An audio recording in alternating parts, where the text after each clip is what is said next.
नमस्कार मित्रहो, श्री स्वामी समर्थ। आज आपण अशा एका ठिकाणाबद्दल बोलणार आहोत जिथे गेल्यावर प्रत्येकाला एक वेगळीच अनुभूती येते। हे ठिकाण म्हणजे श्री स्वामी समर्थ महाराजांचे अक्कलकोट येथील समाधी मंदिर। पण कधी विचार केला आहेत का, या मंदिरात इतकी प्रचंड ऊर्जा आणि शक्ती का जाणवते? आजचा विषय तोच आहे, अक्कलकोट स्वामी समर्थ मंदिरात इतकी शक्ती का असते। यावर तुमचे अनुभव आणि तुमचे कमेंट्स करायला विसरू नका। आमच्या चॅनलला लाईक सबस्क्राईब करायला विसरू नका। या मंदिरात इतकी शक्ती का असते?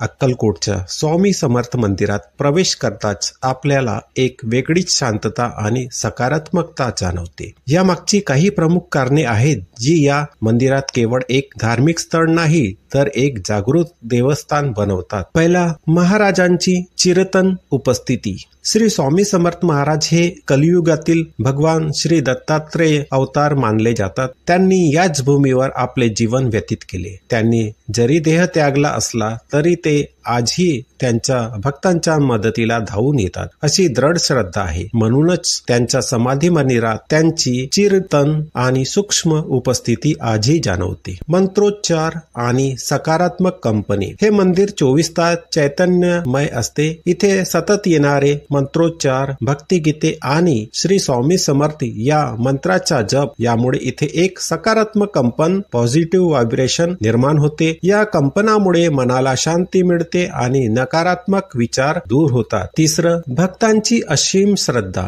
जगभरातून लाखो भक्त दररोज येथे दर्शनासाठी येतात। प्रत्येकाची स्वामीवर असलेली असीम श्रद्धा आणि भक्ती या मंदिराच्या ऊर्जेला आणखी वाढवते। जेव्हा हजारो लोक एका श्रद्धेने एका ठिकाणी जमतात तेव्हा ती सामूहिक ऊर्जा प्रचंड शक्तिशाली बनते। हीच ऊर्जा तुम्हाला तिथे गेल्यावर जाणवते। तुम्हाला जर जाणवली असेल तर कमेंट करा। चौथा, निसर्गमय वातावरण आणि शांतता। अक्कलकोट हे शांत आणि निसर्गमय ठिकाणी बसले आहे। शहराच्या धावपळीपासून दूर असल्यामुळे इथे येणाऱ्या भक्तांना एक वेगळी शांतता मिळते। निसर्गाची शांतता आणि मंदिराची आध्यात्मिक ऊर्जा यांचा मिलाप झाल्यामुळे आपल्या आत्म्याला एक वेगळाच अनुभव मिळतो। तर मित्रांनो, अक्कलकोट मधील स्वामी समर्थांच्या मंदिरात मिळणारी ही ऊर्जा केवळ एक गुण नाही तर ती भक्ती, श्रद्धा आणि सकारात्मकतेचा अद्भुत संगम आहे। जर तुम्ही अजूनही या पवित्र स्थळाला भेट दिली नसेल तर एकदा नक्की जाऊन या, कारण की मनात असते की स्वामी भक्ती तर करतोच, पण अक्कलकोटला केव्हा जाणार म्हणून। तर तुम्हाला तिथे मिळणारी अनुभूती नक्कीच योग्य असणार। व्हिडिओ जर आवडला असेल तर लाईक, शेअर आणि सबस्क्राईब करायला विसरू नका। तर भेटूया पुढील व्हिडिओमध्ये। तोपर्यंत श्री स्वामी समर्थ।